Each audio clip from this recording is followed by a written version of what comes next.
Donc moi, je suis Gabrielle Lavenir, je suis effectivement sociologue. J'ai soutenu en 2022 une thèse sur la question des gens âgés. Je m'assois ou pas? Je m'assois? Oui, merci. Sur la question des gens âgés, des gens après 60 ans et de la pratique du jeu vidéo. Et j'ai eu le plaisir de travailler en partie avec Silvergeek pendant ce travail de thèse. Donc, alors je suis face à la technique. Comment ça marche? Ça marche. En particulier, j'ai débarqué en 2018 à Poitiers pour dire, écoutez, je m'intéresse à ce que vous faites, est-ce que peut-être il y a moyen de collaborer? Immédiatement, s'est enclenché un partenariat qui dure depuis, qui a notamment nourri le fait que pendant la thèse, je voulais parler de la pratique du jeu vidéo des gens chez eux, mais aussi de la pratique du jeu vidéo institutionnel, c'est-à-dire collective, en groupe, accompagné, encadré avec des animateurs et des animatrices. Et ce qui a été mis en place à ce moment-là, c'est que j'ai pu observer 30 ateliers différents, donc dans 30 établissements différents, des ateliers Silvergeek, répartis dans 18 villes, un peu partout en France. Donc j'ai fait ce que un collègue a gentiment surnommé un tour de France des EHPAD à cette époque-là, en 2 mois. Et j'ai pu rencontrer 172 personnes qui jouaient et à peu près 80 personnes impliquées du côté de l'organisation. C'était extrêmement impressionnant et intéressant. Et avec Vincent Blanchard, on a écrit un rapport là-dessus qui s'intéresse au modèle Silvergeek, à comment il fonctionne du point de vue de la diversité des publics impliqués, de l'intergénérationnel, de la compétition, etc. Le rapport est sur le site de Silvergeek et donc je ne vais pas revenir trop longtemps dessus, notamment par souci de concision. Mais tout ça pour répondre à une première question qui est d'où viennent les informations que je vais vous proposer aujourd'hui, largement de ce terrain, mais aussi d'entretiens faits après, dans le cadre de la thèse, notamment en 2020, avec des gens qui jouent et qui ont plus de 60 ans.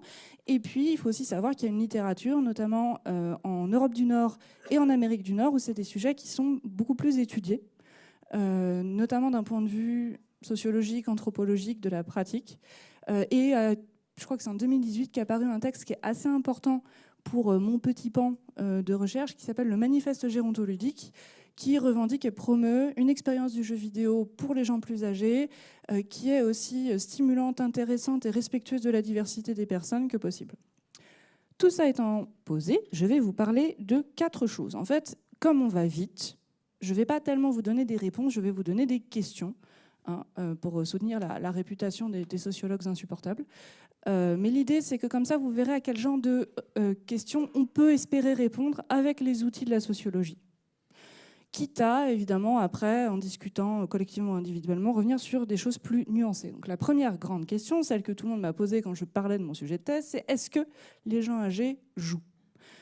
Ce à quoi je disais oui, sinon je ne ferais pas 7 ans de thèse non financée sur le sujet si je trouvais personne pour remplir la dite thèse. Mais la question qui vient, c'est ok, combien ? Quelle est la proportion ? Est-ce que c'est une pratique qui est fréquente ? Est-ce que c'est une pratique qui est rare ?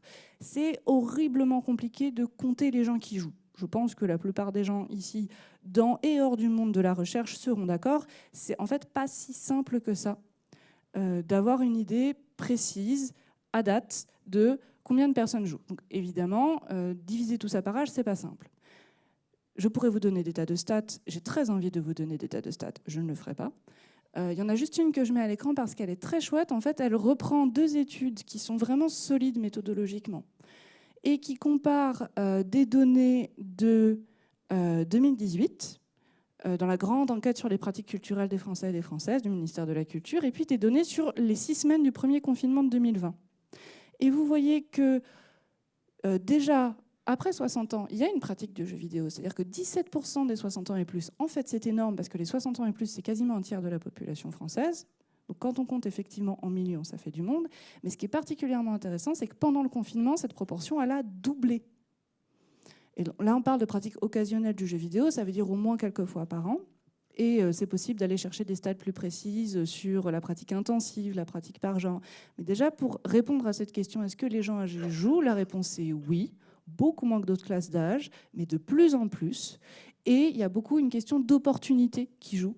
Donc le fait d'avoir accès, le fait d'avoir le temps, le fait d'avoir matériellement des supports de jeux vidéo, ça va faire bondir la pratique, comme ça a été le cas pendant le confinement. Après, il y a la grande question de à quoi est-ce que les seniors jouent. Alors, pour contourner un peu la réponse, ce que j'ai fait, c'est que je vous ai mis une illustration de quelques-uns des sports joués par les 16 personnes que j'ai rencontrées en entretien, c'est-à-dire des gens qui jouent sans support institutionnel, sans que des animateurs et animatrices viennent leur proposer une variété de jeux. Donc, la réponse à quoi est-ce que les seniors jouent, c'est brièvement à plein de trucs et de manière un petit peu plus élaborée et plus pédante presque. En fait, on retrouve un peu les mêmes schémas que dans le reste de la population, tous âges confondus. C'est-à-dire qu'à l'exception des 12-18 ans qui ont des pratiques très particulières de jeux vidéo, la vaste majorité des gens qui jouent à des jeux vidéo sont des gens qui jouent à des jeux de puzzle, d'énigmes, de mots. Et après, on a donc des genres qui vont attirer des petites proportions, des joueurs et des joueuses, mais qui forment des communautés et qu'on peut assez facilement rencontrer. Et donc, c'est complètement la même chose pour les gens de plus de 60 ans. Je dis ça notamment parce qu'il y a cette idée souvent assez tenace chez les gens que j'ai pu rencontrer qui font des jeux, qui est qu'on ne peut pas vraiment dire que les seniors jouent parce qu'ils ne jouent pas à des vrais jeux. Déjà, la définition de vrai jeu est horriblement épineuse. Et ensuite, pas tant. C'est juste qu'on a ce même phénomène, ce même motif, chez les plus âgés comme chez les adultes, plus jeunes, qui est que oui, la majorité joue à des jeux qui sont en fait souvent assez similaires à des jeux qui existent en format non numérique. Mais ça ne disqualifie pas leur pratique d'une part, et d'autre part, il ne faut pas oublier la minorité importante qui s'investit dans des tas d'autres choses. Donc là-dedans, vous avez des jeux de recherche d'objets, des pointés et cliqués, des jeux d'aventure, des simulateurs de vol, évidemment Wii Sport et la Wii Bowling en particulier, des jeux de réflexion, des jeux de gestion, etc. Troisième grande question, pourquoi est-ce que les gens âgés jouent? Et ça, évidemment, c'est une préoccupation qui a particulièrement du sens pour des tas de groupes au-delà du monde de la recherche. Alors ça, pour le coup, je vous enverrai vraiment au rapport qu'on a coécrit avec Vincent, qui explore beaucoup les raisons pour lesquelles les gens des ateliers vont aux ateliers, y compris des gens qui ne jouent pas du tout aux jeux vidéo ou qui sont convaincus de ne pas jouer. Là, je vous ai juste mis des extraits d'entretien, histoire de proposer une perspective un peu complémentaire. Il y a beaucoup de raisons pour lesquelles les gens, en général, jouent. Et en fait, là aussi, les seniors n'ont pas tellement de spécificité. C'est ça qui est intéressant. Comme pour les autres adultes, souvent, ce qui motive, c'est vos intérêts par ailleurs. Si vous aimez beaucoup les avions, alors vous êtes susceptible de vous intéresser aux simulateurs d'aviation. Si vous aimez beaucoup les mots, alors vous êtes susceptible de vous lancer dans des jeux d'énigmes et de mots croisés en ligne, notamment compétitifs. Là, j'utilise aussi compétitif de manière assez large. Donc, la biographie aussi joue énormément, ce à quoi vous avez été exposé par vos collègues, vos amis, vos compagnons, compagnes, vos enfants. Et l'effet de la biographie et des intérêts est prépondérant. En parallèle, il y a la question de « et la santé alors ?» Alors, il faut savoir que les gens âgés à qui on parle, ils sont très conscients du fait qu'il y a tout un discours sur le jeu vidéo et la santé, notamment cognitive. Et en particulier, la question de la mémoire. C'est quelque chose que les gens savent. Mais en fait, ce qui est intéressant, c'est que c'est souvent pas pour ça qu'ils jouent. Ça ne les arrête pas, ça leur fait plaisir, mais ça n'est pas la motivation. Pour deux grandes raisons. Déjà, c'est pas si fréquent qu'on fasse des choses strictement parce que c'est bon pour nous, surtout dans le domaine des loisirs. D'autre part, il y a en fait un côté très stigmatisant. Et ça a été mentionné, je trouve ça absolument passionnant en fait. Ce matin, on a beaucoup une image de vieillissement qui est stigmatisante, qui réduit ça à un vieillissement, à un effondrement lent du corps et de la psyché. Alors forcément, c'est pas très stimulant quand on est concerné. On a envie de rester une personne, en fait, d'être considéré comme une personne qui a ses intérêts, sa vie. Et les jeux vidéo permettent souvent d'explorer ça et de continuer à explorer ça dans des mécanismes d'adaptation. Peut-être qu'on peut moins facilement faire certaines activités, qu'on a moins l'occasion, que nos amis sont partis. Et on a envie de continuer à être cette personne très douée pour les puzzles. Parfois, on va essayer de le faire en ligne avec d'autres personnes. Ça nous permet d'avoir cette continuité de l'identité qui est assez importante dans le vieillissement.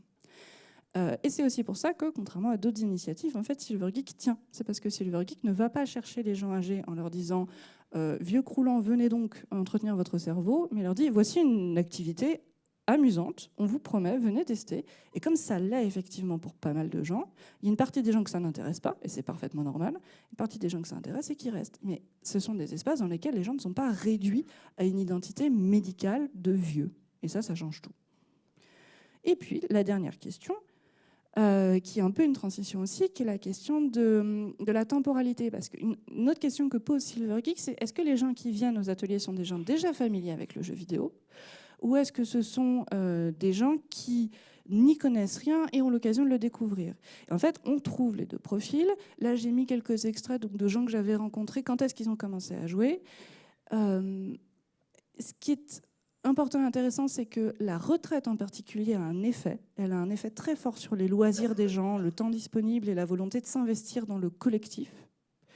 Et d'autre part, en fait, souvent les gens jouent depuis longtemps et ne s'en rendent pas compte. Généralement, quand je rencontre des gens qui ont plus de 60 ans, ils et elles me disent que pas du tout. En fait, ils ont commencé à jouer très récemment.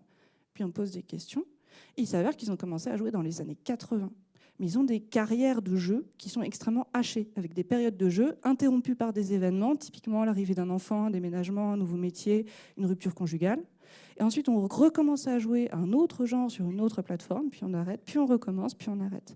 Et donc cette question notamment de l'accès continu aux conditions matérielles du jeu, c'est quelque chose qui n'est pas facile à stabiliser. C'est-à-dire que quand vous avez arrêté un certain temps, vous ne pouvez pas juste reprendre là où vous étiez. La technologie a trop changé. Les jeux sont même plus disponibles et vous n'avez aucune idée de comment maintenant on obtient un jeu.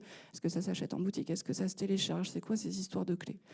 Donc là aussi, quand on peut déléguer à quelqu'un d'autre le fait qu'en gros on branche la console et ça marche, parce que typiquement des ateliers institutionnels font assez bien, ça permet d'ôter au jeu toute une partie assez exclusive, un coup d'entrée qui n'est pas seulement ludique mais aussi technique. Et sur ce, je te passe la parole. On peut applaudir Gabriel, merci beaucoup. On a vu là, on a évoqué les seniors en tant que joueurs, on en sait un petit peu plus. Maintenant, avec Julien, on va parler des seniors dans les jeux. Julien, je vais lancer ta présentation si tu veux te présenter en amont. Je vais me présenter. Donc moi, c'est Julien Lalu, je suis historien, enseignant-chercheur au CRIAM, qui est un laboratoire de Poitiers. Et alors moi, je vais tenter de faire un peu un pas de côté, c'est-à-dire que je ne vais pas parler concrètement de l'e-sport, ni de la pratique des personnes âgées, mais plutôt, je me suis questionné sur comment cette vieillesse est représentée dans les jeux vidéo. Pour une raison très simple, il ne faut pas oublier que le jeu vidéo, avant tout, c'est une industrie culturelle, mais surtout de divertissement. Et comme toute industrie, elle a des publics cibles. Et les chiffres qui vous ont été présentés sur les deux conférences précédentes vous l'ont montré. Les personnes âgées ne sont pas le public qui joue le plus. Donc, qu'est-ce que ces industriels font ? Développeurs, producteurs, éditeurs de cette vieillesse dans les jeux vidéo. Alors, tout d'abord, donc c'est ce que je vous disais, hein, les personnes âgées ne sont pas, enfin peu, il y a des évolutions quand même, ciblées par ces développeurs et éditeurs. Pourtant, on constate, finalement, depuis les années 80, quand même une représentation de la vieillesse. Je me suis interrogé, finalement, pourquoi représenter la vieillesse dans le jeu vidéo si le public cible de ces éditeurs ne sont pas les personnes âgées. Premier point qu'il faut avoir en tête, c'est d'abord cette représentation de la vieillesse est due à une limitation technologique. Je vous ai mis un exemple de The Legend of Zelda sur NES en 86. La seule manière de représenter la vieillesse par rapport à un autre personnage a été cette petite barbe blanche, je ne sais pas si vous voyez ici, cette barbe blanche, qui montre la vieillesse du personnage. En cela, d'abord, premièrement, le masculin, l'homme vieux, est plus identifiable jusqu'aux années 90-2000 dans le jeu vidéo que la personne féminine, dû notamment à cette limitation technologique. Tout de même, en regardant un panel d'à peu près 150-160 jeux, j'ai pu constater 3 types de représentation de la vieillesse dans ces jeux vidéo. La première est plutôt une représentation assez positive de cette vieillesse, où la vieillesse est liée à la sagesse.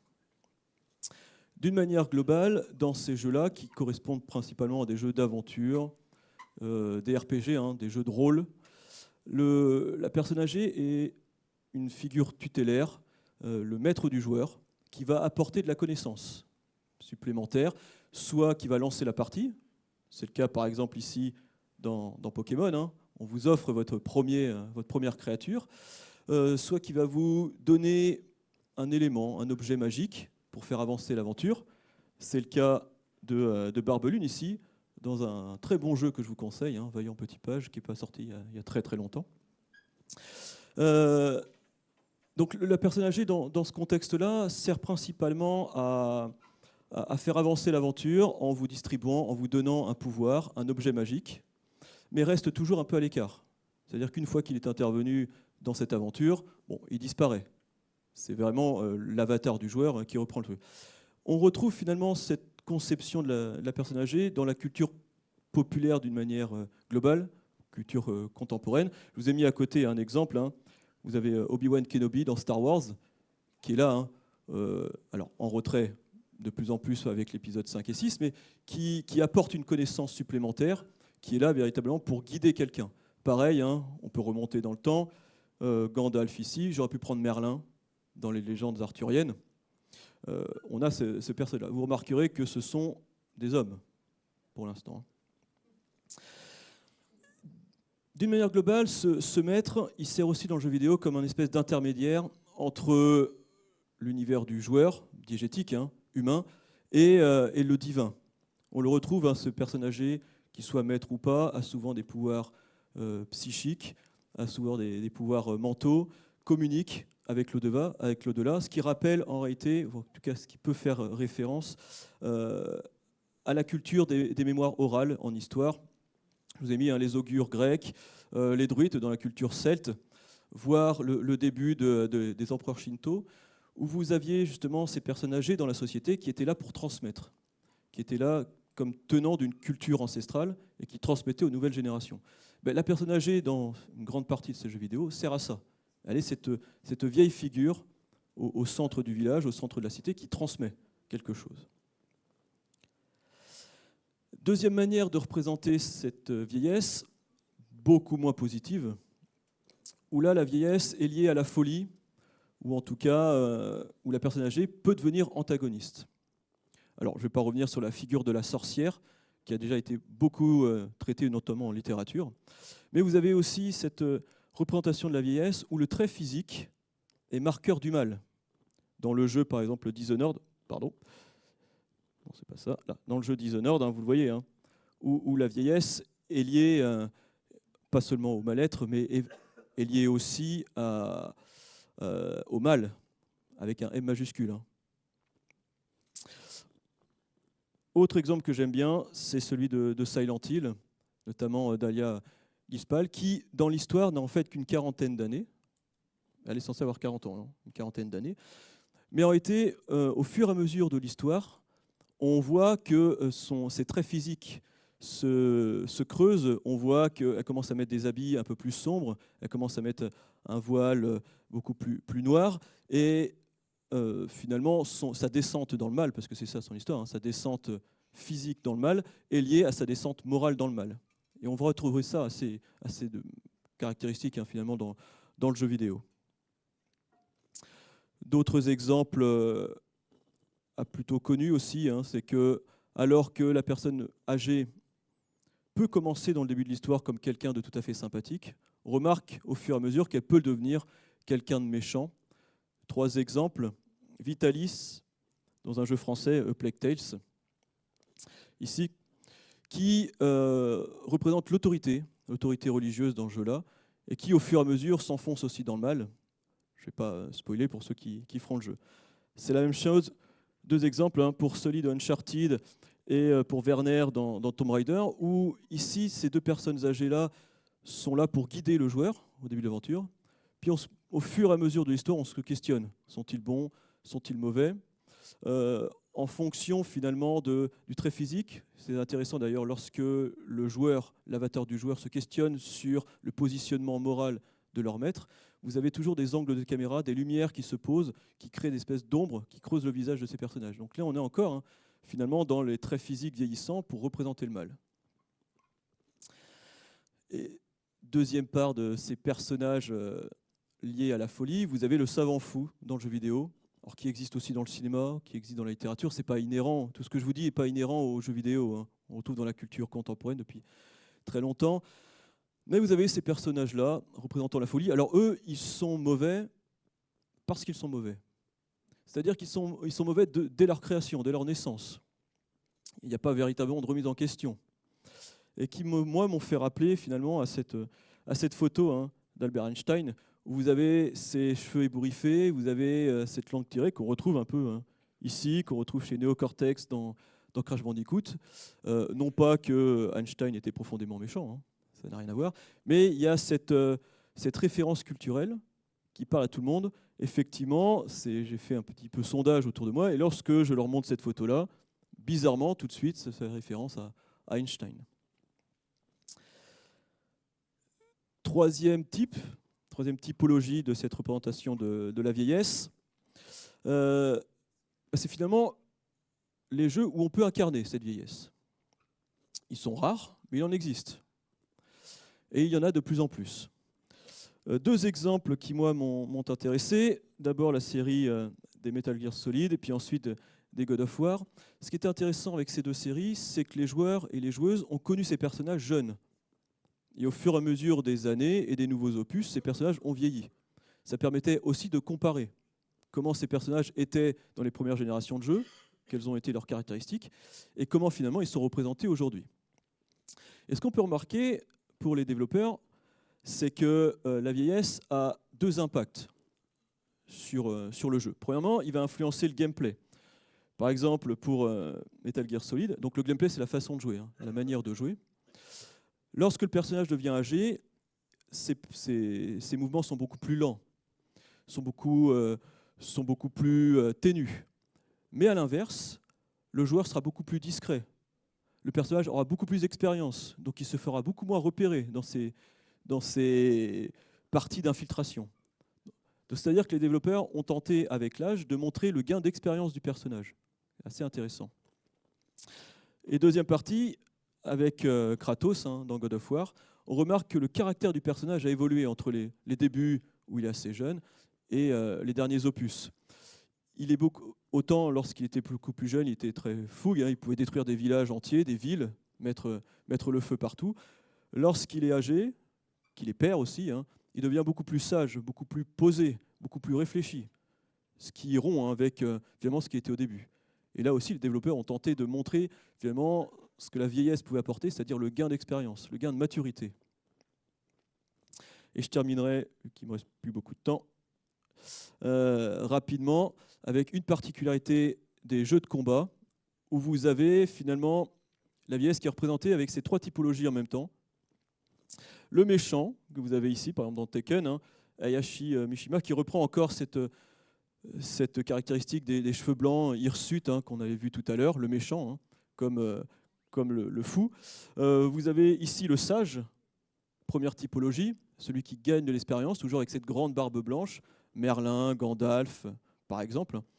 Et vous avez ici le fou, Shundi, qui, lui, sait pas trop, finalement, non, pardon, c'est l'inverse d'ailleurs, là vous avez le fou, là vous avez le sage, qui ne sait pas trop, le fou, avec une technique assez particulière, qui est la technique de l'homme ivre, qui en début de combat boit pour s'enivrer et commence à combattre de manière un peu ivre. Donc vous avez finalement dans ces jeux de combat les trois typologies qui reviennent. Et je terminerai par un exemple très concret qui rassemble un peu tout ce que j'ai dit, le jeu Sifu, sorti en 2002, où là, dans un même jeu, le joueur commence jeune, et au fur et à mesure de ses défaites, le personnage vieillit. Et au fur et à mesure qu'il vieillit, il devient beaucoup plus précis, les coups portent moins, font moins de dégâts, mais il devient bien plus précis, ce qui fait qu'au fur et à mesure du combat, finalement, les coups portés sont beaucoup plus efficaces. Des coups à la gorge, des coups sur les espaces, sur les parties vitales du corps, alors que quand il était jeune, c'était un peu brouillon, il tapait dans tous les sens. Donc voilà à peu près le panel de ce qu'on pourrait dire. Je vais terminer par ça et faire le lien avec Silver Geek. Finalement, le jeu vidéo aujourd'hui répond aussi à une demande de ce public de plus en plus âgé. Finalement, l'âge moyen des joueurs aujourd'hui en France est 32-34 ans. Non pas que vous avez des nouveaux joueurs de 32-34 ans qui arrivent, mais simplement ceux qui ont découvert le jeu vidéo dans les années 80-90 continuent à jouer. Et l'augmentation de l'âge des joueurs fait que de plus en plus les développeurs s'intéressent à cette vieillesse dans le jeu vidéo et commencent à les représenter. Voilà, je pense que je vais m'arrêter là. Merci beaucoup. C'est pas la première fois que j'assiste à vos interventions. Voilà, c'est toujours aussi chouette. Et j'espère comme moi que vous avez les synapses qui chauffent un petit peu après ces deux interventions. Merci beaucoup à tous les deux.